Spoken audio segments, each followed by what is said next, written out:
Buen día y bienvenidos a nuestra audiencia. Muchas gracias por acompañarnos nuevamente en este espacio, nuestro podcast INAP, un espacio que se ha centrado en dar a conocer los objetivos y las acciones que el Instituto Nacional de Administración Pública está realizando. En anteriores ocasiones hemos estado centrándonos acerca de la importancia de la formación y capacitación. Hemos dado a conocer varias herramientas, varios canales y varias acciones que estamos realizando en cuanto al fortalecimiento institucional. Hemos dado a conocer herramientas que están puestas a su disposición para poder fortalecer cada institución, para poder fortalecer a cada servidor público. Sin embargo, en esta ocasión estamos dando una serie de podcasts especiales en torno a nuestro aniversario. El INAP se concibió el 3 de junio del año 1980, entonces vamos a abordar una serie de podcasts que se van a centrar en cómo el INAP ha surgido, cómo el INAP se ha desarrollado y cómo ha llegado a ser lo que está haciendo hoy por hoy. Para ello tengo el honor de tener el día de hoy al doctor Neri Díaz. Doctor Neri, bienvenido. Le agradecemos bastante. El doctor Neri Díaz es el subgerente del Instituto Nacional de Administración Pública actualmente. Y doctor, me permite, voy a leer un poco de su hoja de vida para que la audiencia pueda conocer, ¿verdad? El doctor Neri Díaz nació en la ciudad de Guatemala, actualmente, como lo mencionaba, subgerente del Instituto Nacional de Administración Pública. Él ha tenido una carrera administrativa en el sector público de más de 22 años, ¿verdad, doctor? Entre ello, se puede destacar su labor como comisionado responsable de la carrera profesional del Sistema Nacional de Seguridad. También fue asesor del Despacho Superior y director de políticas en el Ministerio de Ambiente y Recursos Naturales. Una de sus grandes pasiones ha sido la academia, la docencia, un gran amor al alma mater de muchos, la Universidad de San Carlos de Guatemala, donde ha desarrollado una carrera de ¿cuántos años, doctor, más o menos? 18 años aproximadamente. 18 años de docencia, entre los cuales destacan, por acá puedo ver, el que ha sido coordinador de docencia e investigación de la Escuela de Políticas Públicas de la Universidad de San Carlos y actualmente catedrático titular de la Facultad de Ciencias Económicas. Ha sido profesor de posgrados en la Facultad de Medicina de la Escuela de Trabajo Social y también profesor invitado en la Universidad del Valle, Universidad Galileo y el Tecnológico de Monterrey. Una carrera excelente. Y es por eso de que hoy él nos va a enriquecer acerca de su experiencia, su conocimiento, sus vivencias acerca del Instituto Nacional de Administración Pública. Doctor, muchas gracias, bienvenidos. No sé si usted desea dar un saludo a nuestra audiencia antes de poder iniciar. Sí, con mucho gusto. Un saludo del despacho superior, en donde el gerente es el licenciado Álvaro Gerardo Díaz Coronado y como ya decía nuestro amigo Adalberto, yo soy el subgerente del instituto. Un saludo a quienes nos vayan a escuchar, a quienes le dan seguimiento al Instituto Nacional de Administración Pública y espero que la actividad que hagamos el día de hoy sea de utilidad o sea algo que permita acercarnos más instituto pues gente que sigue nuestros en el YouTube, el Facebook donde nosotros estamos ubicados. Así que buen día y Alberto, gracias por la invitación. Muchas gracias, doctor. Le agradezco bastante. También recalcamos su invitación, ¿verdad? Este podcast está siendo transmitido y también va a poder ser retransmitido y reescuchado en el canal de YouTube. Así de que si ustedes lo están viendo y quieren compartirlo y quieren que alguien más desee escucharlo, pues vamos a compartir el link de YouTube posteriormente en nuestra página de Facebook para que lo puedan escuchar, para que puedan extraer y que puedan conocer más acerca de esta gran temática importante que es los orígenes del INAP, más aún de los orígenes, el origen de cómo la administración pública ha evolucionado en Guatemala. Así que, doctor, para empezar, tal vez usted nos puede comentar en su experiencia, en sus vivencias, cómo fue que evolucionó la administración pública en Guatemala y qué instituciones fueron creadas para ese fin, para el fin de fortalecer el servicio público, doctor. Ok, Alberto, muchas gracias. Quisiera decir que me quiero remontar a los años 60, pero remontarse a los años 60 no es casualidad. La Segunda Guerra Mundial termina en los 40, en los 50 los países que ganaron la guerra, entre ellos Estados Unidos e Inglaterra, preparan un plan para el desarrollo económico, político, social de los estados que de alguna manera sufrieron el proceso de la guerra o perdieron la guerra y Latinoamérica, a pesar que no participó, pues tenía muy poca fortalecimiento a su Estado, a su gobierno, a su administración pública. Y en los años 60 elaboran el Plan Marshall para toda Latinoamérica y parte de Europa. Y eso iba con el fin de, repito, fortalecer a los estados, a sus gobiernos y a su administración pública. Por eso los años 60 son claves porque el Plan Marshall se implementa en casi todos los países, repito, que perdieron la guerra, pero Guatemala no es la excepción. Y Guatemala también tiene que ver en este acontecimiento. Por ejemplo, los estados dedicaban en los años 60 sus esfuerzos por el fortalecimiento del Estado como motor del desarrollo económico, político y social. Entonces adoptan todo el proceso de la Alianza para el Progreso que se tenía dentro de esos años establecido para fortalecer a los estados. Eh, en ese contexto empiezan a surgir entidades descentralizadas dentro del esquema de la Alianza para el Progreso, que la Alianza para el Progreso era un programa de los Estados Unidos, de AID específicamente, para efectos de fortalecer a la administración pública.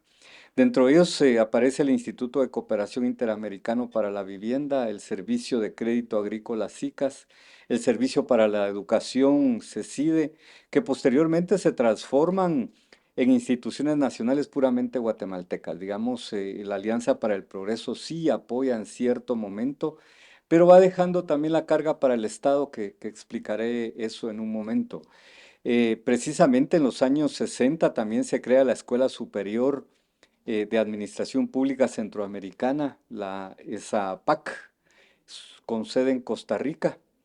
En Panamá se funda la Escuela de Administración Pública y Comercio y son las primeras que ofrecen planes de estudio en el tema de la administración pública. En el caso guatemalteco, Adalberto, la posibilidad de formación profesional en administración pública sería una realidad con la creación del programa formativo iniciado por el INAD, que es el Instituto Nacional de Administración para el Desarrollo, a mediados de los años 60, y que el INAD es precisamente el germen que da vida al INAP en Guatemala específicamente. Otros INAP, como el de México, tiene otra historia, como el INAP de República Dominicana tiene su propia historia, el INAP Argentina, pero el de Guatemala, digamos, tiene su germen en el INAD, que ya tiene algunos programas establecidos para fortalecer el aparato público. En esa misma época de los 60 aparecen instituciones como el CEDAP, que es el Centro para el Desarrollo de la Administración Pública, el INAD, que es el Instituto Nacional de Administración para el Desarrollo, y la Oficina Nacional de Servicio Civil. Si revisamos, por ejemplo, el decreto que le dio vida a la Oficina Nacional de Servicios Civiles de 1964, de tal manera que los 60, por eso quería empezar en ese año, porque en ese año se empiezan a establecer instituciones y, por supuesto, programas formativos que logren el desarrollo administrativo técnico dentro de la administración pública. Ya a finales de los 60s y 70s, el INAD deviene como una institución del sector público. Esto quiere decir que se inició como un programa de A&D a mediados de los 60 para hacer un programa nacional o una entidad pública nacional. Esto quiere decir que el Estado ya transfiere fondos para efectos de que funcione el INAD en Guatemala. También los gobiernos de turno denominan la tecnificación administrativa o digamos los años 60 son los años en donde se dedica tiempo o es la etapa denominada de tecnificación administrativa. Esto quiere decir que hay que establecer técnicos dentro de la administración pública y hay que lograr ese desarrollo administrativo. Quisiera echar fluorescente a la parte de desarrollo administrativo porque es algo que hoy el INAP está recuperando después de varios años. Pero dentro de esos años, finales de los 60, principios de los 70, se crea la ley orgánica del presupuesto, por ejemplo, se crea la ley del Consejo Nacional de Planificación, se crea el Instituto de Cooperativas, el desarrollo de la comunidad, aun cuando se otorgan préstamos aún de organismos internacionales como el BIRF, el Banco Mundial y otras entidades públicas de los Estados Unidos, específicamente para infraestructura. Ellos, me refiero a los Estados Unidos, solicitan un mayor aporte de recursos ordinarios de los estados, Por eso se crea el impuesto sobre la renta, en donde el Estado captura algún tipo de ingresos, por otra parte, que no sean préstamos ni donaciones de países como Estados Unidos, sino que de alguna manera puedan generar ya sus recursos propios para las instituciones que en ese momento estaban ya constituidas. Por eso se explica el por qué se empieza a recaudar por medio del impuesto sobre la renta a personas físicas y jurídicas ese impuesto para efectos de que las instituciones públicas empiecen a establecerse y a ser financiadas por el Estado. Decir que ya en los 70 el INAD ya pasa a ser parte del Estado o parte de la administración pública y el Estado le da ya recursos para financiarse. Y las funciones que se le designan al INAD, y de eso quería platicar un poco, no sé si lo dejamos para después, pero ahí ya se establecen otras funciones distintas a solo formar y capacitar. Allí ya le dicen al INAD, mire, usted tiene que buscar cooperación para la capacitación, pero además tiene que hacer análisis administrativos, tiene que hacer diagnósticos, tiene que realizar asesorías, asistencias técnicas, ya no solo capacitación y adiestramiento, sino que formación de posibles funcionarios de alto nivel. Así se crean además los programas hoy que conocemos como de alta gerencia, Adalberto, que son las maestrías, los doctorados que tenemos, los propios diplomados que hoy tenemos y ya muy cercano a los 2000, 2020, la certificación que si hay algún momento pudiésemos explicarlo de mejor manera.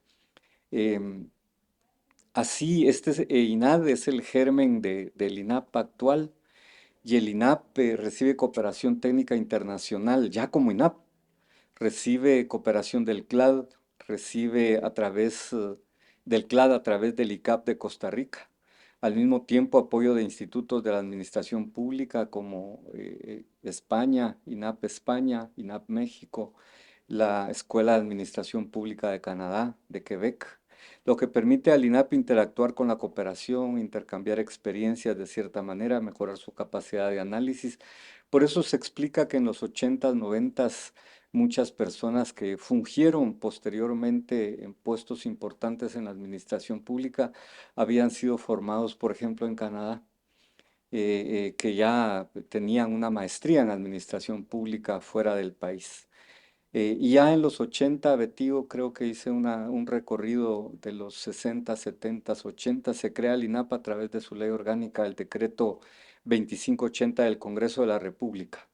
Y aquí hacer un descanso, una pausa y contarles que era una ley anticipada a su momento, porque a pesar de que no ha sido cambiada y tenemos ya 43 años de vigencia de la misma, es una ley que sigue vigente y que parte de lo que hacemos hoy como instituto está establecido aún la ley en el artículo 5 de la ley, que es lo que ahora estamos haciendo. Pero bueno, creo que hice un recorrido, no sin antes, Alberto, contarles que, y quienes nos van a escuchar en el podcast, contarles que de alguna manera en los años 80 que se crea el instituto, este se crea con muy poco presupuesto, un presupuesto que ya contaré cuando describa las funciones que hizo durante algunos años, pero que también es un momento crítico, porque es en los años 80 cuando el consenso de Washington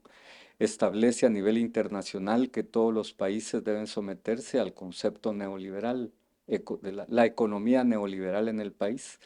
Eso implicó que la tecnificación administrativa que se venía llevando desde los años 60 cambió repentinamente y había que adelgazar al Estado, significaría las instituciones que se crearon, había que repasar si todavía eran necesarias dentro del contexto de la administración pública de ese momento o no. Se ingresa dentro de ese concepto neoliberal no solo el adelgazamiento del Estado, sino la venta de algunas instituciones que en teoría eran onerosas para el Estado y se le permite más que la empresa privada entre a las competencias que el Estado tenía en ese momento.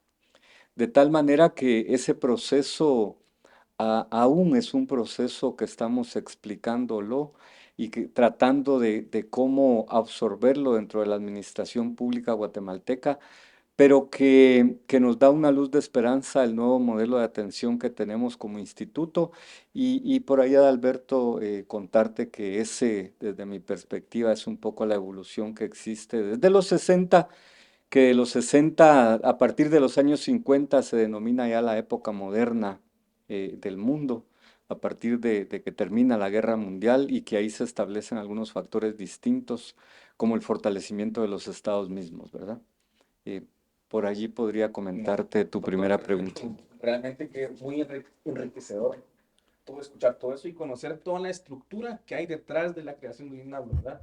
De que no solo fue establecer un decreto solo porque sí, había una necesidad de por medio, hubo todo un proceso por lo que pude escuchar, ¿verdad?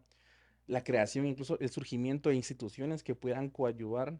Y otra cosa que también fue muy impresionante, según su participación, su exposición, es el hecho de la cooperación internacional, como otros INAP fortalecieron también esta creación de profesionales, cómo fueron a otros países a poder adquirir sus conocimientos y cómo lo fueron aplicando, además de todo el transcurso que usted nos mencionó. Cosas que tal vez desconocemos, y estoy seguro que muchos de los que están escuchando esta vez lo desconocíamos, ¿verdad? Y es importante conocer nuestra historia, conocer los orígenes, conocer el porqué de las cosas, el por qué hay una institución dedicada al fortalecimiento, ¿verdad? Y cómo fue que surgió, cuál fue la necesidad. Muchas gracias, doctor. Partiendo también de lo que usted nos exponía, ¿verdad? Acerca de cómo empezó en los 80, de ahí para adelante hubieron varias gestiones gubernamentales, ¿verdad? Varios periodos de gobierno.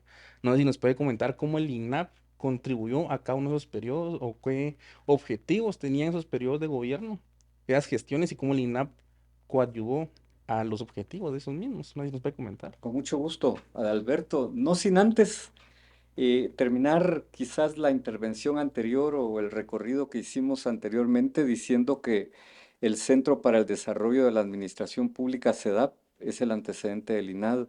Funcionó oficialmente desde el 2 de junio del 59 a 1964 el INAD.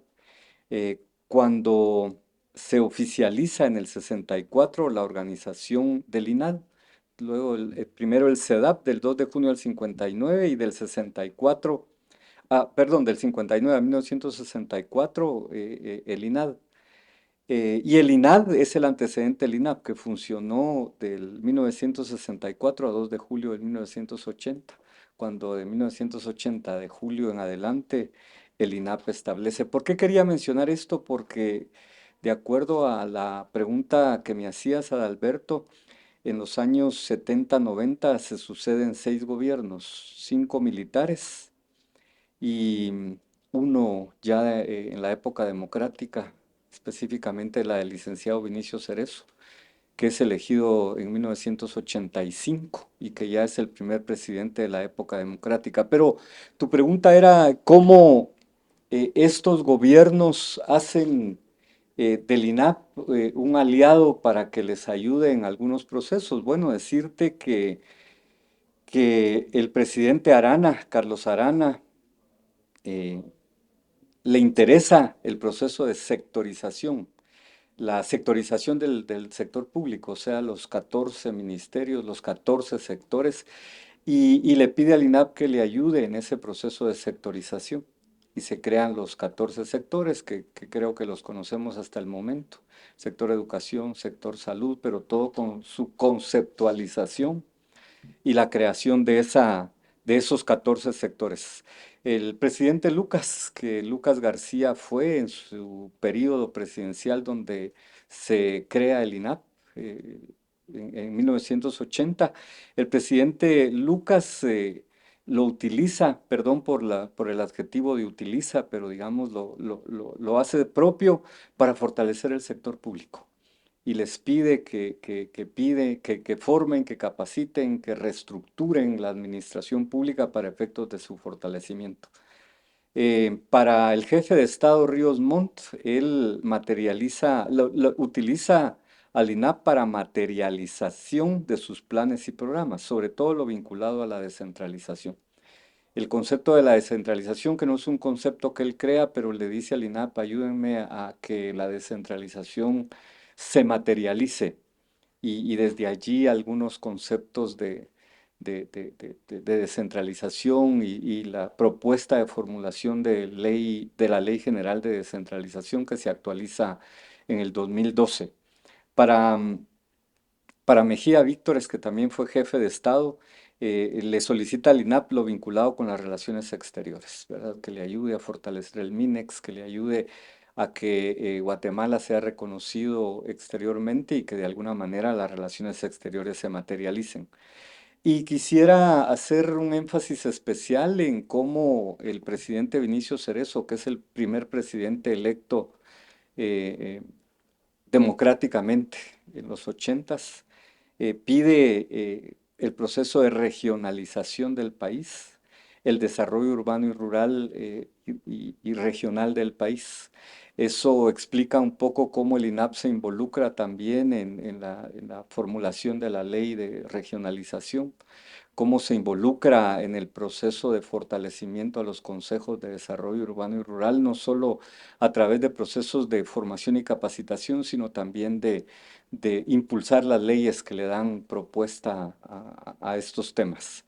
Entonces el INAP fue clave en ese Consejo de Desarrollo Urbano y Rural, en los CODEDES, en los COMUDES. También hay que señalar que el INAP apoyó a la Corte de Constitucionalidad en el primer año de vida.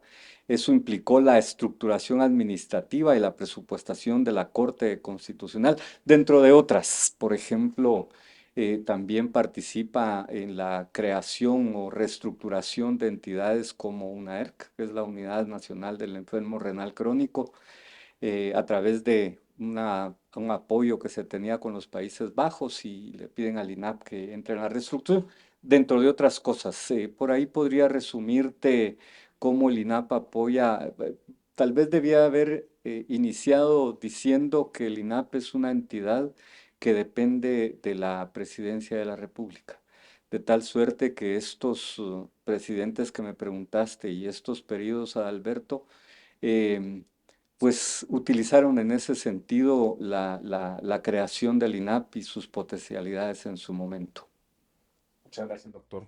Como bien usted lo mencionaba, ¿verdad? Hacer una dependencia directa de la presidencia ha apoyado constantemente los objetivos de los gobiernos. Incluso veo, por lo que usted me comenta, que ha sido parte integral de muchas cosas que hoy por hoy ya se hicieron y se están evolucionando. Sectorización, descentralización y demás. Tal vez muchos de los que nos escuchan no lo sabían, ¿verdad? Y es algo muy interesante y muy puntual, doctor. Muchas gracias. Hablando un poco, las funciones que ha realizado el INAP en apoyo a todo este cumplimiento de metas, objetivos, planificación, obedecía a una estructura que se manejaba antes. Entonces, no sé si usted nos puede comentar cómo es que está estructurado el INAP antes y qué funciones se realizaban a través de esa estructura. Muchas gracias, Alberto. Comentarte que, como decía al principio, creo que a pesar de que fue dictada en 1980 el decreto 2580 que da origen al instituto, tenía mucha visión, porque, por ejemplo, señala que su junta directiva son las instituciones que iban a acompañar en el proceso de fortalecimiento de la administración pública, y me refiero, está sentado en la junta directiva del INAP la Secretaría CGPLAN, está el Ministerio de Educación, está la Oficina Nacional de Servicio Civil, está Finanzas a través de la Dirección Técnica del Presupuesto.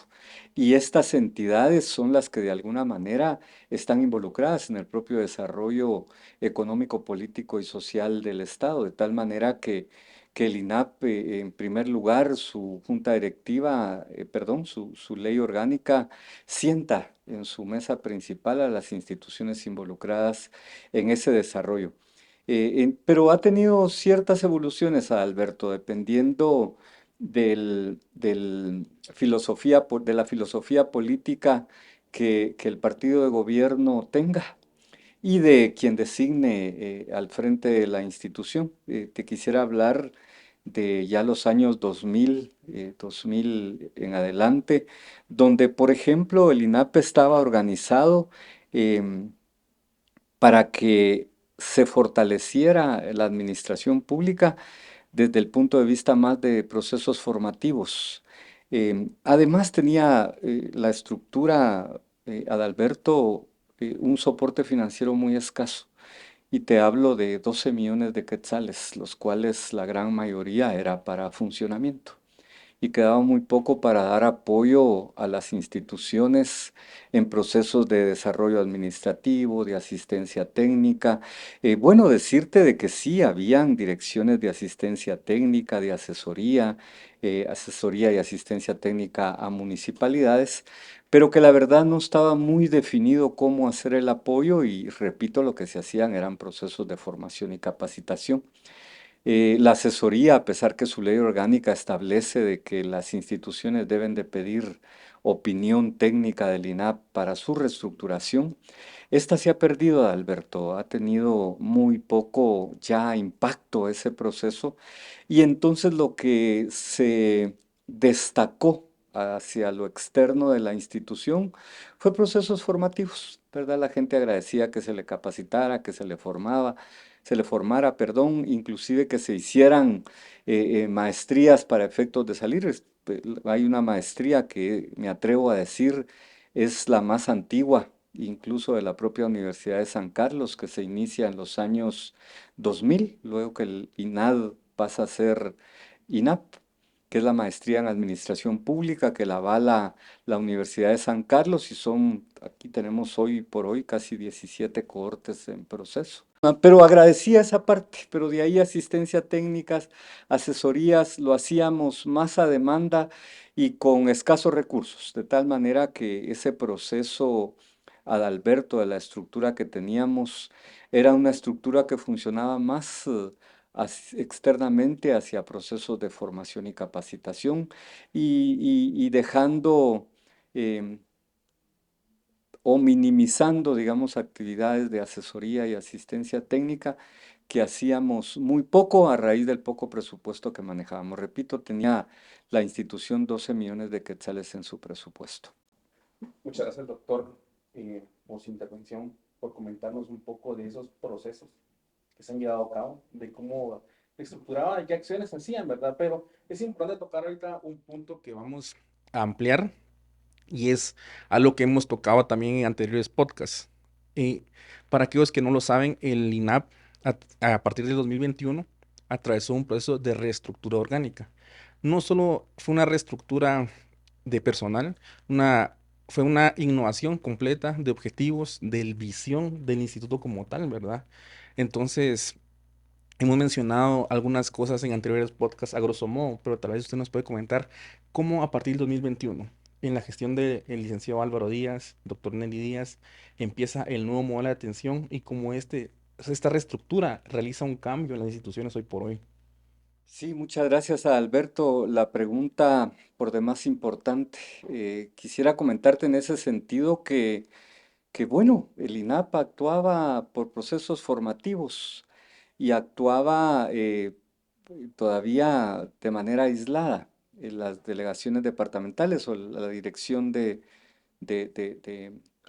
se llamaba DIDE, Dirección bueno, esta dirección que atendía a los gobiernos departamentales y municipales, lo que hacía era prácticamente formación y capacitación. Asesoría administrativa, lo que hacía era formación y capacitación.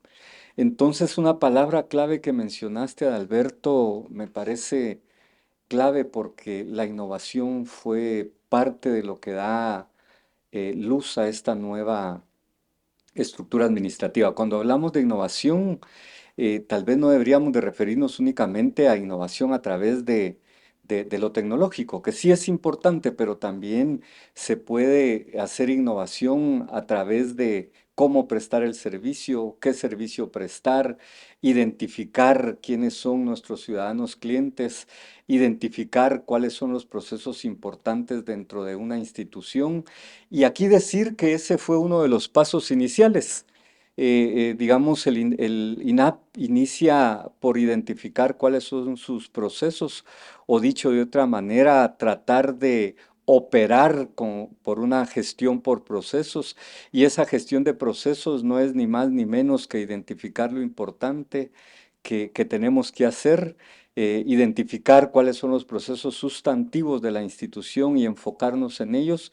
E iniciamos en el 2021, si no mal recuerdo, un proceso, una gestión por procesos en donde identificamos de nuevo, lo dije anteriormente, el artículo 5 de la ley, donde nuestro mandato es que somos una institución técnica del sector público que debe estar enfocada en el desarrollo administrativo de las instituciones para que éstas sean eficientes y eficaces para prestación de servicios. Eso quiere decir ni más ni menos que las instituciones deben de fortalecerse para prestar servicios eficientes, que estos servicios generen valor público, entendido valor público como que los reciprendarios de nuestros servicios estén satisfechos con el mismo. De tal suerte que se inicia este proceso en el 2021, se identifica que lo que nosotros hemos descuidado dentro del instituto es el fortalecimiento administrativo o el fortalecimiento institucional, y enfocamos procesos que permitan hacer un nuevo reglamento orgánico interno y por consiguiente una nueva estructura administrativa. Esta nueva estructura administrativa requirió además hacer un nuevo plan estratégico, y la metodología, repito, todo este nuevo cambio o este cambio en el modelo de atención del instituto está bajo la sombría de la gestión por resultados y la gestión por procesos. Eso implica que entonces identificamos, además en la construcción del plan estratégico institucional y su metodología, cuáles eran los problemas, cuáles eran las causas, cómo debiésemos de atender esas causas, y a partir de ello establecer un nuevo organigrama. Y este organigrama, por supuesto, que nos dio un esquema mucho más ordenado de abordaje. Implica que las funciones sustantivas, que son las importantes en cualquier gestión por procesos, están identificadas. Y lo primero es que nosotros debiésemos hacer un análisis situacional de la institución en 8 dimensiones que están establecidas, y los déficits que generen este diagnóstico, hacer un plan de mejora que permita, esto lo hace la Dirección de Investigación y Asesoría Administrativa, luego el plan de mejora lo implementa en la parte de formación y capacitación la Dirección de Fortalecimiento para la Gestión Institucional DIFOGI, que es la segunda dirección sustantiva importante en el nuevo modelo de atención. Ellos implementan, hacen programas referidos a donde encontraron el déficit que tiene el recurso humano, y desarrollan a través de esos programas las competencias necesarias para que este recurso humano apunte al fortalecimiento de la gestión institucional dentro de la institución que estamos revisando. Luego viene la tercera dirección en el nuevo esquema estructural y de gestión de procesos del INAP, que es la dirección de evaluación. Esta dirección establece parámetros cuali y cuantitativos para medir cómo encontramos la institución a través de instrumentos como encuestas, entrevistas, revisión documental, establecer cómo la encontramos y cómo a partir de nuestra intervención esta institución tiene ese desarrollo administrativo del cual nosotros hablamos. Y la última dirección sustantiva en este esquema nuevo es la dirección de delegaciones, que replicará lo que nosotros hacemos en campo, ellos en territorio, o lo que nosotros hacemos institucionalmente, ellos en territorio, o en las unidades desconcentradas de los sectores o de los rectores de la administración pública.